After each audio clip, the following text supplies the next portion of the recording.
नमस्कार। आज बात करेंगे झारखंड की। खबर है कि झारखंड में हेमंत सोरेन का जो शपथ ग्रहण समारोह हुआ, उसमें उद्धव ठाकरे को नहीं बुलाया गया। अब ये कोई पहली घटना नहीं थी। जब 2014 में देवेंद्र फडणवीस का शपथ ग्रहण समारोह हुआ था और उद्धव ठाकरे को बुलाया गया था, तब उद्धव ठाकरे ने पब्लिकली आने से मना कर दिया था। जबकि इनके 25 साल से गठबंधन था तब भी, क्योंकि ये एक एरोगेंस में जीते हैं। इनको लगता है ये आज भी बाला साहब ठाकरे हैं और लोग इनको ही आज वैसे ही मानेंगे जैसे बाला साहब ठाकरे को मानते थे। इसलिए इन्होंने पब्लिकली मना कर दिया। इस बार कुछ फजीयत ना हो इसलिए झारखंड वालों ने इनको बुलाया ही नहीं। वैसे भी जनाधार वाला नेता को ही लोग पूछते हैं, जिसका जनाधार नहीं है उसको कोई नहीं पूछता। तो अब उद्धव ठाकरे का कोई जनाधार तो है नहीं। कांग्रेस एनसीपी का जो वोट शिफ्ट हुआ था वही इनका जनाधार है। तो बहरहाल उद्धव ठाकरे जो है अपने आप को ऐसा समझते हैं कि जैसे इनको ही सब लोग पूछेंगे, इनको सरकार बनाने के लिए न्योता मिलेगा, बीजेपी वाले आज भी इनको बुलाएंगे। एक कपोल कल्पना में जी जी के खुद का तो नुकसान किया ही किया, एनसीपी और कांग्रेस का भी नुकसान करवा दिया और महाविकास आघाड़ी को पूरा डुबवा दिया। शरद पवार ने सोचा कि संजय राउत को यूज करेंगे शिवसेना को खत्म करने में। उन्होंने शिवसेना के साथ साथ एनसीपी को भी डुबा दिया, खत्म ही कर दिया। झारखंड में बीजेपी के चांसेस थे।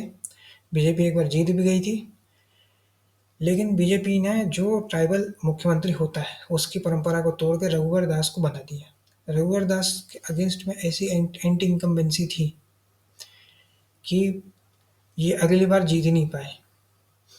और फिर हेमंत सोरेन का टारगेट किया गया। सही गठबंधन भाजपा ने किया नहीं, करना किसी और के साथ था, हो किसी और के साथ गया। तो जिस गलत व्यक्ति के साथ कट गया उसके साथ उसका भी नुकसान इनको भुगतना पड़ा। अब जो महागठबंधन है, जो इंडिया अलायंस बोलते हैं, इसके सारे घटक दल जो हैं वो साथ में है या नहीं है, इस पे भी प्रश्न चिन्ह लगता है। हालांकि 16 सीटें कांग्रेस के साथ इन्होंने जीती हैं, खुद की 34 सीटें आई हैं, फिर आरजेडी की कुछ सीटें हैं, फिर सीपीआई एमएल की सीटें हैं। इस तरह से ये लोग एक तरीके से इंडिया ब्लॉक के ही लोग हैं, लेकिन उसमें उद्धव ठाकरे की शिवसेना को नहीं बुलाया, जिससे ये समझ में आता है कि इनमें अब थोड़ी धीरे धीरे टूट पड़ चुकी है। एक बार अगर और हार गए तो हो सकता है कि बाटा का अस्तित्व ही खत्म हो जाए। जैसे गोवा कांग्रेस में हुआ था कि 17 सीटें जीती थी कांग्रेस ने, फिर भी वो सरकार नहीं बना पाई थी। 13 सीटें भाजपा ने जीती थी, फिर भी उसने सरकार बना ली थी। 17 में से 2 विधायक पहले छोड़ के गए थे, फिर 15 में से पूरे 10 विधायक निकल गए थे। ऐसा ही कुछ 1-2 साल में वाटा के साथ होगा। उसके बाद ये कंप्लीटली इर्रेलेवेंस की तरफ बढ़ जाएंगे। फिर इनकी कोई विश्वसनीयता तो अभी भी नहीं है कि लोग इनकी तरफ ध्यान देना ही बंद कर देंगे।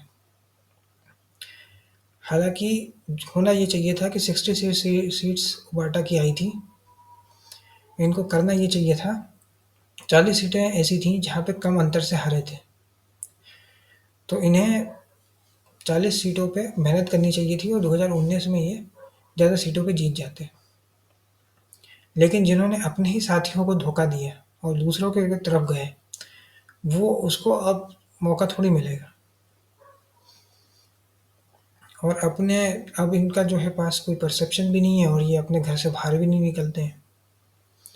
इसलिए हो सकता है हेमंत सोरेन ने भी बुलाया नहीं, क्योंकि अब तो या तो ये जाएंगे भी नहीं, क्योंकि ये अलग ही एरोगेंस में रहते हैं। इनको लगता है अभी भी लोग उनको मुख्यमंत्री बनाएंगे 20 सीटों पे भी, 288 में से सिर्फ 20 सीटें जीत के भी। और इनका में इतना ही था, जनता में इतनी एक्सेप्टेंस थी, तो इनको करना ये चाहिए था कि सारी सीटों पे खुद ही उतार देते वाटा के उम्मीदवार और छोटी छोटी पार्टी को गठबंधन कर लेते हैं। लेकिन इनको पता था कि जो कांग्रेस एनसीपी का वोटर है वही इनके में शिफ्ट होगा।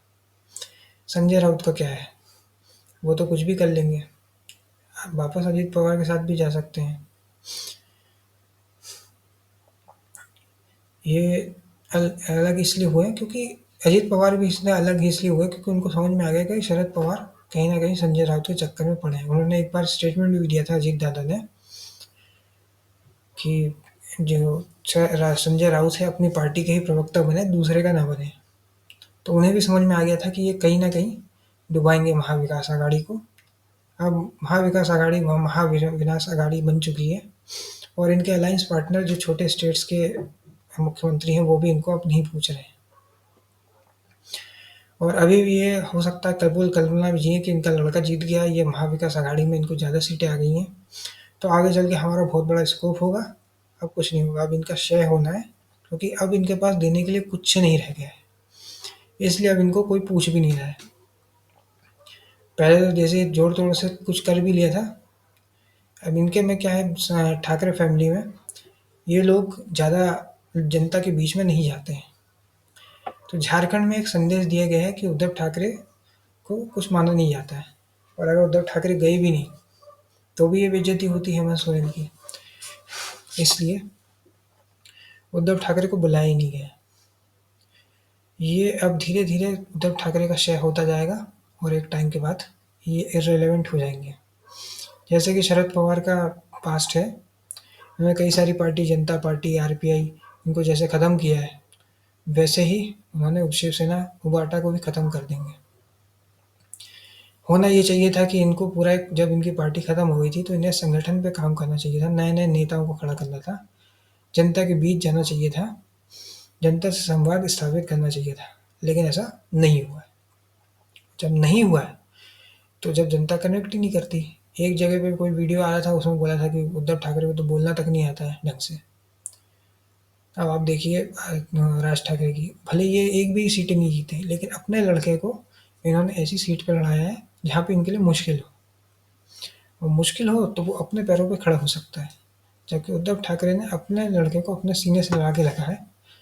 आगे चल के वो अपने दम पे कुछ नहीं कर सकते। विद्यार्थी सेना उन्होंने चलाई है, कॉलेज लेवल पे वो चुनाव जीते हैं, लेकिन उससे स्टेट नहीं तय होता है।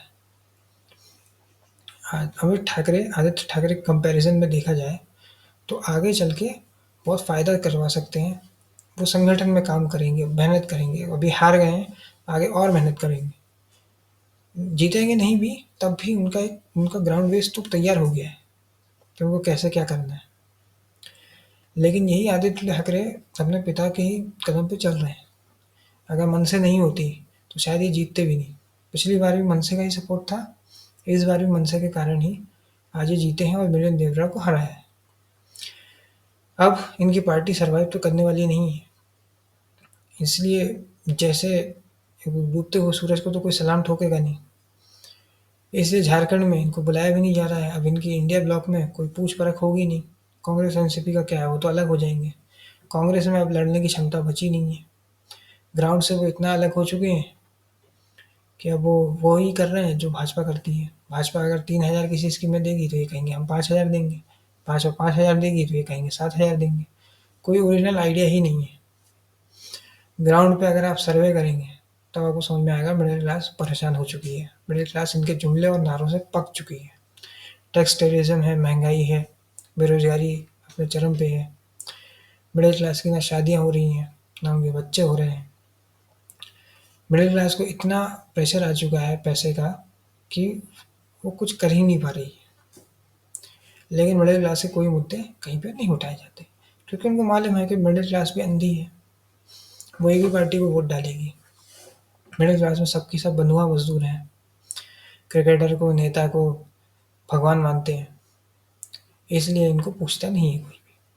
हालांकि कांग्रेस एनसीपी अगर ट्राई करे तो महंगाई पे, बेरोजगारी पे पार्लियामेंट में भी बोल सकती थी, राज्यसभा में, लोकसभा में कोई प्राइवेट मेंबर बिल ला सकती थी, जैसे सुप्रिया सुले ने डिस्कनेक्ट फ्रॉम वर्क लेकर आए थे, वैसे ही आप बहस करवा सकते थे। सीए एना सेबेस्टियन की जब डेथ हुई थी तो एक बहुत बड़ा मुद्दा विपक्ष के हाथ लग सकता था। एक बजाज फाइनेंस का एक एम्प्लॉय भी था जिसने आत्महत्या करी है, उसका भी एक मौका इनको मिल सकता था, लेकिन कुछ नहीं किया गया। तो अब आप एक्सपेक्ट करो कि हमारी पार्टी जो है रिवाइव करे, कांग्रेस, एनसीपी या उबाटा, नहीं करेगी। उबाटा के पास इतना बढ़िया मौका था, छत्रपति शिवाजी महाराज का स्टैचू गिरा था, किसान की आत्महत्या हो रही है।